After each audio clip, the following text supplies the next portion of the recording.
Good morning students. कल हमने rules for journalising का अध्ययन किया था। आज हम उन्हीं रूल्स को इम्प्लीमेंट करके अपनी प्रैक्टिकल प्रॉब्लम्स को जो है सॉल्व करेंगे।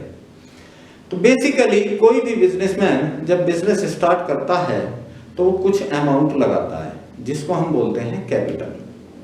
वो किसी भी फॉर्म में हो सकती है, कैश की फॉर्म में हो सकता है, गुड्स हो सकता है, मशीनरी हो सकती है, किसी भी फॉर्म में वो कैपिटल को इंट्रोड्यूस करता है। अगर आप कहें कि सर उनके पास capital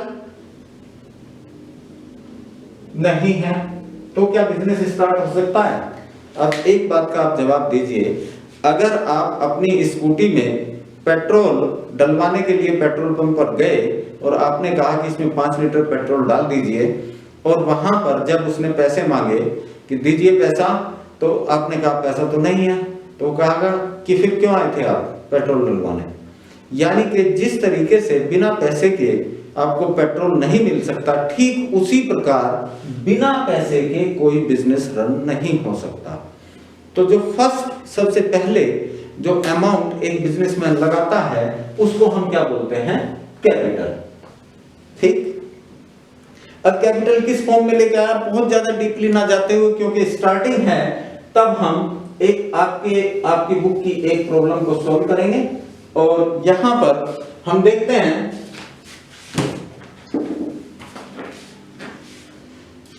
pass the journal entries for the following transactions. अब हमें जर्नल में कुछ जर्नल एंट्रीज को रिकॉर्ड करना है। तो सबसे पहले देख लीजिए कि जर्नल का जो परफॉर्मा होता है उसमें 5 कॉलम होते हैं, टी फॉर्म में बनता है, और कॉलम कितने होते हैं? 5। फर्स्ट कॉलम होता है date, second particulars, third LF जिसको हम लेजर फॉर योर नंबर बोलते हैं। जब हम यहां से जर्नल से लेजर में पोस्टिंग करेंगे तब मैं आपको एलएफ समझाऊंगा, अभी अगर समझाऊंगा तो समझ नहीं आएगा। और आपका फोर्थ कॉलम होता है अमाउंट डेबिट, और फिफ्थ कॉलम होता है अमाउंट क्रेडिट। क्योंकि डबल एंट्री सिस्टम में कोई भी ट्रांजैक्शन 2 अकाउंट्स पर इफेक्ट डालता है, तब हम एक अमाउंट डेबिट होता है और एक क्रेडिट, यानी एक ही ट्रांजैक्शन में एक साथ एक अकाउंट को हम डेबिट करते हैं और दूसरे अकाउंट को क्रेडिट करते हैं। अब देखते हैं किस अकाउंट को किस प्रकार कैसे हम क्रेडिट करेंगे। Pass the journal entries for the following transactions. सबसे पहले जब जर्नल एंट्रीज हम बनाते हैं, रिकॉर्ड करते हैं ट्रांजैक्शंस को, तो सबसे पहले डेट 2020 डेट डालिए। उसके बाद क्वेश्चन में दिया है Nitin started business with cash. तो जर्नल किसका है? नितिन का। तो यहां लिखेंगे नितिन।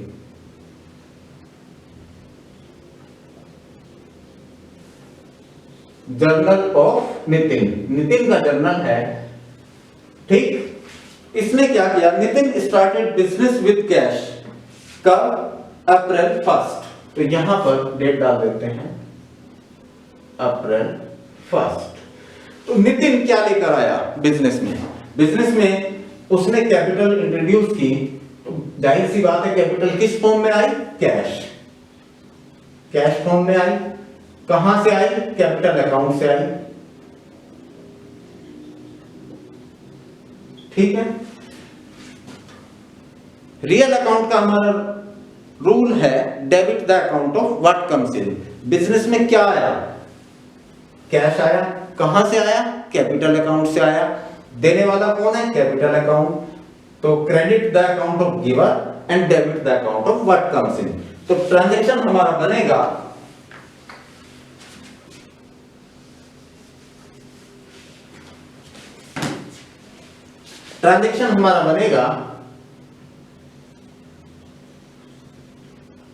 कैश। सबसे पहले यहां एक चीज, एक बहुत बच्चे इसमें गलतियां करते हैं। सपोज करो आपका नाम है राम कुमार। अगर इसको मुझे शॉर्ट फॉर्म में लिखना हो तो मैं क्या लिखूंगा? आर कुमार। इससे और ज्यादा शॉर्ट करना हो तो क्या लिखूंगा, आर के, इससे ज्यादा शॉर्ट नहीं हो सकता। तो क्या ये ऐसे लिखना चाहिए या ऐसे लिखना चाहिए? क्योंकि हम राम कुमार को रिप्रेजेंट कर रहे हैं, उसी का नाम लिख रहे हैं, तो ये फॉर्म आपकी बिल्कुल सबसे शॉर्टेस्ट फॉर्म जो है आर के बिल्कुल ठीक है।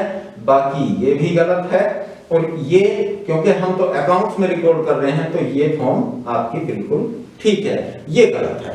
तो कभी भी जब हम अकाउंट लिखते हैं तो उसको ए ओब्लिक सी करके तो लिखा जा सकता है, ए ओब्लिक सी करके नहीं लिखना चाहिए। ठीक है, चलिए चलते हैं आगे।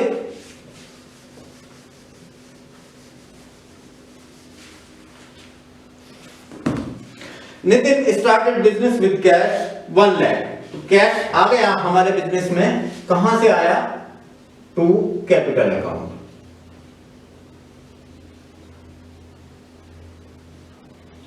कितना अमाउंट है, 1 लाख। 1 लाख रुपए को हमने डेबिट किया और उतने ही अमाउंट को हमने कैपिटल के सामने लिखा, क्रेडिट किया।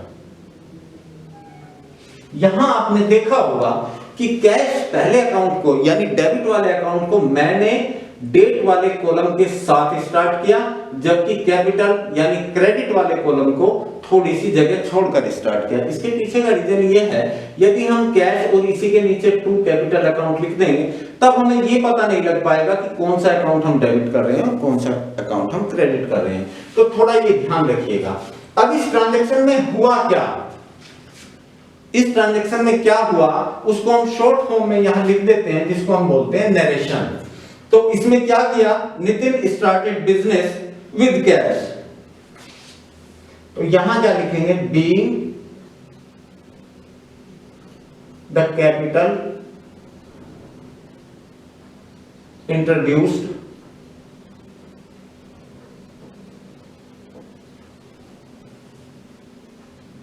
बाय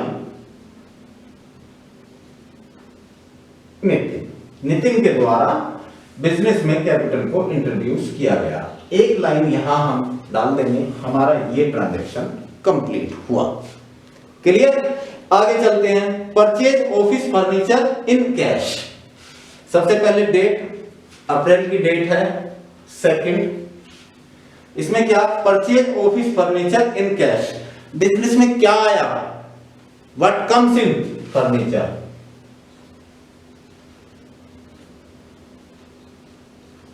और फर्नीचर के बाद अकाउंट लगाएंगे, अकाउंट डेबिट। तो यहां भी हम डेबिट लिखेंगे, क्रेडिट के सामने क्रेडिट नहीं लिखा जाता। फर्नीचर अकाउंट डेबिट टू गया क्या हमारे पास से, जब हमने फर्नीचर परचेज किया तो हमारे पास से आउटफ्लो किस चीज का हुआ, बिजनेस के बाहर क्या गया, बिजनेस के बाहर गया हमारा कैश। तो to cash account being furniture purchased।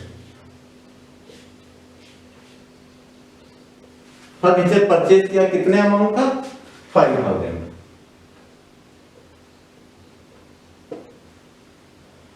Credit amount भी कितना लगेगा, 5000। ट्रांजैक्शन हमारा कंप्लीट हुआ। क्लियर।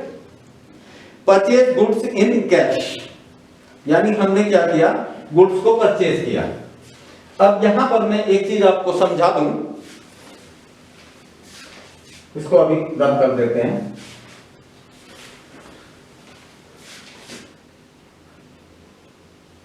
गुड्स, अब गुड्स का क्लासिफिकेशन या गुड्स का वर्गीकरण हम किस तरीके से करते हैं। गुड्स या तो आपने परचेज किया होगा या आपने सेल किया होगा। तो गुड्स की फॉर्म क्या हुई, 2, परचेज और सेकंड है सेल्स। ठीक है, तो गुड्स एक ही है, परचेज करने वाला भी और सेल करने वाला भी। तो जो गुड्स बिजनेस में आएगा उसको तो हम क्या कहेंगे, परचेज। और जो बाहर जाएगा, आउटफ्लो होगा, जिससे हमारी सेल बढ़ेगी, तो वो क्या होगा, सेल्स। ठीक है। अब कभी कभी क्या होता है, जब हम गुड्स परचेज कर लेते हैं तो उसमें हो सकता है कुछ कमी हो, तो हम उसको क्या कर देते हैं, वापस कर देते हैं। तो परचेज, एक चीज और हमेशा ध्यान रखना, purchase always debit, sales always credit, ये ध्यान रखिएगा। परचेज हमेशा डेबिट होता है और सेल्स हमेशा क्रेडिट होता है। ठीक है। जब हम परचेज, कोई गुड्स हमने परचेज किया, अब उसको क्या हुआ, किसी कारणवश कुछ खामी की वजह से, कुछ प्रॉब्लम की वजह से अगर हम उसको वापस करते हैं तो वो भी गुड्स ही है, जैसा परचेज वाला गुड्स था वैसा ही वो गुड्स है, तो उसको हम कहते हैं परचेज रिटर्न।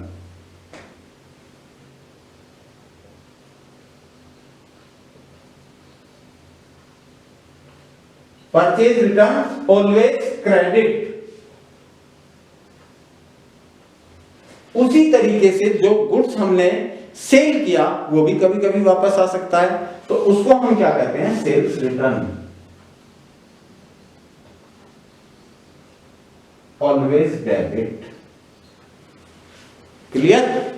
यानी गुड्स का क्लासिफिकेशन क्या होगा, परचेज, आने वाले गुड्स को जो बिजनेस में आएगा उसको हम परचेज बोलेंगे, और जो बिजनेस से बाहर जाएगा उसको हम सेल्स बोलेंगे। अगर परचेज किया हुआ गुड्स उसमें कोई डिफिकल्टी या किसी समस्या आ गई, किसी भी कारणवश अगर हम उसको वापस करते हैं तो उसको बोलेंगे हम परचेज रिटर्न, और यदि हमारा सेल किया हुआ गुड्स वापस आता है तो उसको बोलेंगे हम सेल्स रिटर्न। तो ये मैं समझता हूं ये क्लियर हो गया होगा।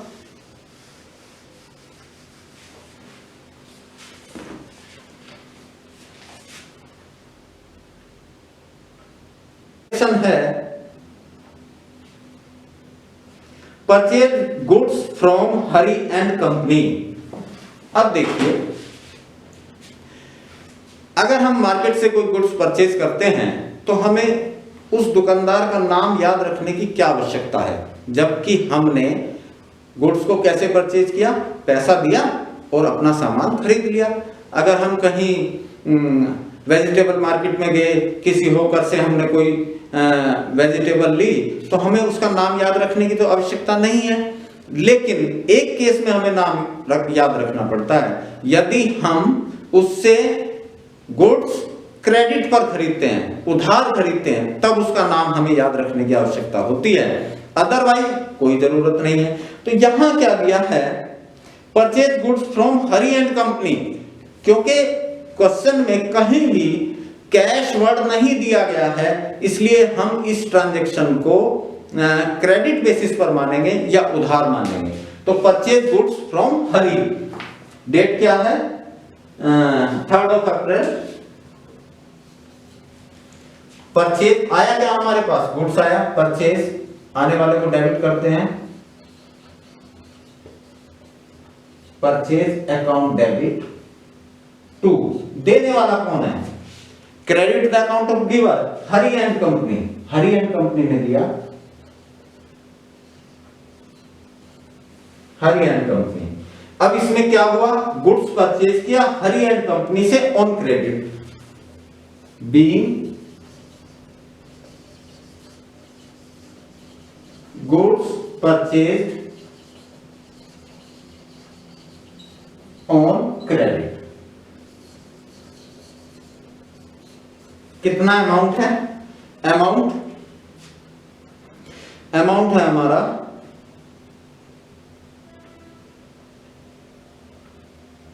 20,000 को हमने डेबिट किया और 20,000 को हमने क्रेडिट किया। Clear.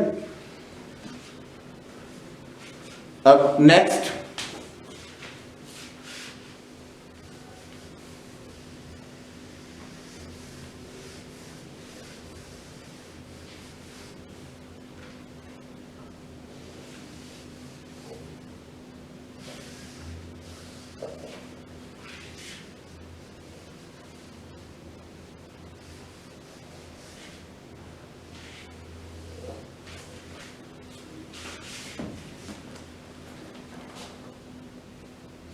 Purchase goods in cash, date है हमारी 4th ऑफ अप्रैल 4th में परचेज गुड्स फॉर कैश आया क्या हमारे पास, गुड्स यानी परचेज, अकाउंट डेबिट, गया क्या बिजनेस से बाहर, to cash account, being goods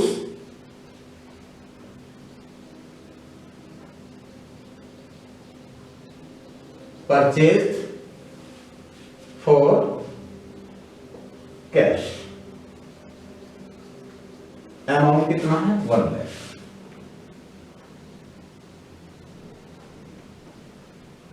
एक लाख को हमने डेबिट किया और 1 लाख को हमने क्रेडिट किया।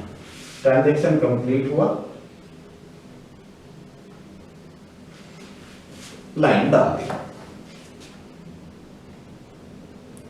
Sold goods against cash 5th of January 20,000। 5th of April sold goods for against cash. जब हमने गुड्स को सेल किया, बिजनेस से बाहर गया, तो हमारे पास क्या आया, कैश। आने वाले को हम क्या करते हैं, debit, cash account debit to sales account. क्या गया, गुड्स गया, और जाने वाले को हम करते हैं credit, credit account of what goes out, being goods sold for cash. Transaction हमारा कंप्लीट हुआ, अमाउंट है 20,000।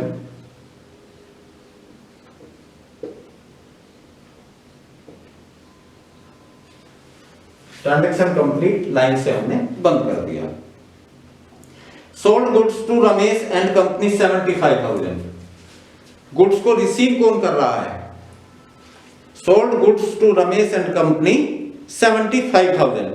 अब यहां पर कहीं भी कैश वर्ड नहीं लिखा हुआ है, तो हम क्या मानकर चलेंगे कि हमने जो अपना गुड्स सेल आउट किया है वो क्रेडिट बेसिस पर है। तो रमेश एंड कंपनी, रिसीवर कौन है हमारे गुड्स का, Ramesh and company. Ramesh and company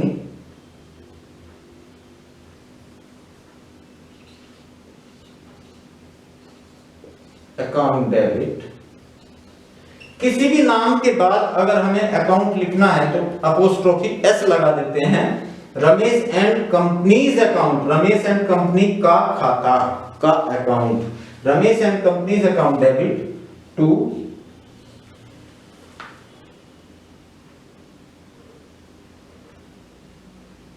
sold goods to Ramesh and company 75,000। Cash word नहीं दिया है, टू सेल्स अकाउंट। तो क्या हुआ, 75,000 को हम डेबिट करेंगे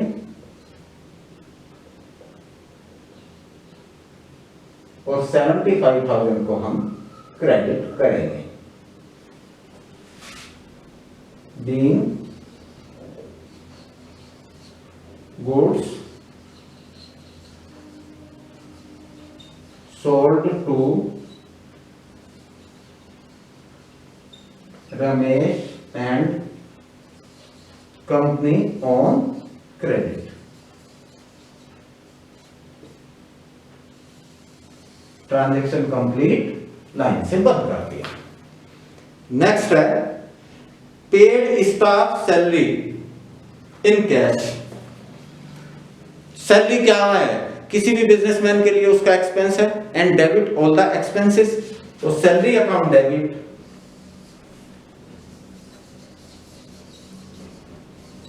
salaries account debit to cash account, being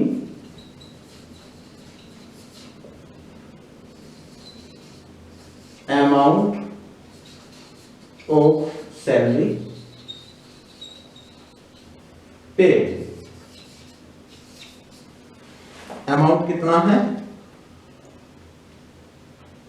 15,000। तो 15,000 को हमने यहां डेबिट किया, वो 15,000 को क्रेडिट किया। अब देखो जो समस्या मेरे सामने आई है वो आपके सामने भी आएगी, ठीक है।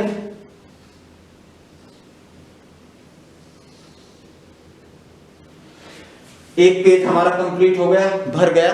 तो अब हम क्या करेंगे, इस सभी का टोटल करने के बाद और यहां लिख देंगे टोटल CF कैरिड फॉरवर्ड। जो भी इसका टोटल होगा उस सबको हम क्या कर देंगे, कैरिड फॉरवर्ड अगले पेज पर, ठीक है।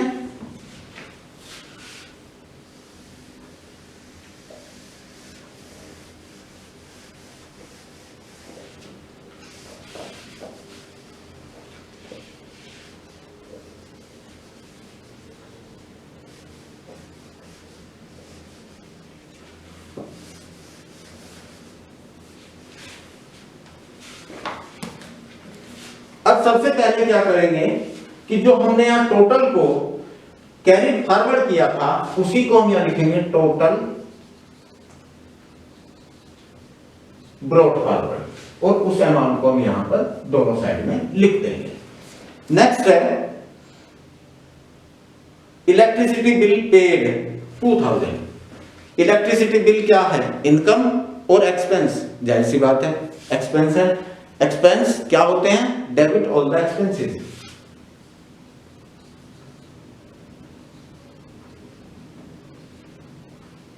इलेक्ट्रिसिटी बिल अकाउंट डेबिट, क्या दिया होगा, इलेक्ट्रिसिटी बिल का जब पेमेंट किया होगा तो हमने उनको क्या दिया होगा, जाहिर सी बात है जैसे घर में हम पेमेंट करते हैं वैसे ही क्या होगा, to cash account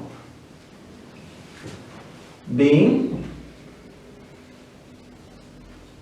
electricity bill paid. Narration complete.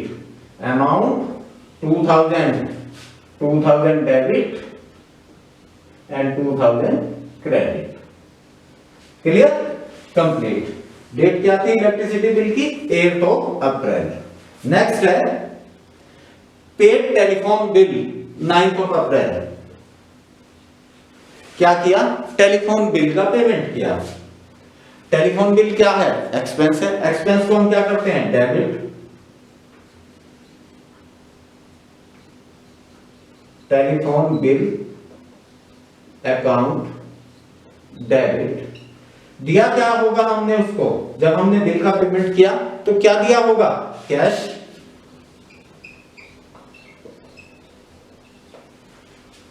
Being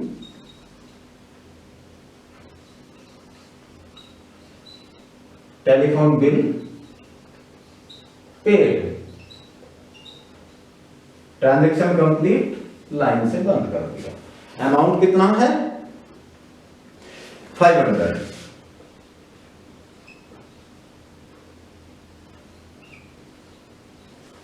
ठीक है। नेक्स्ट है purchased stationery in cash. Date है हमारी 10 April. Stationery purchase stationery in cash, तो बिजनेस में आया क्या, स्टेशनरी।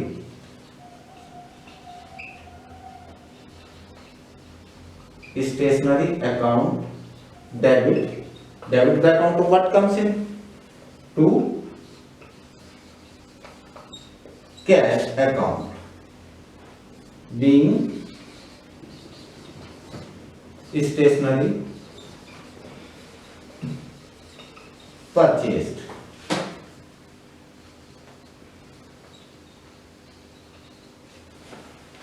अमाउंट है आपका 250।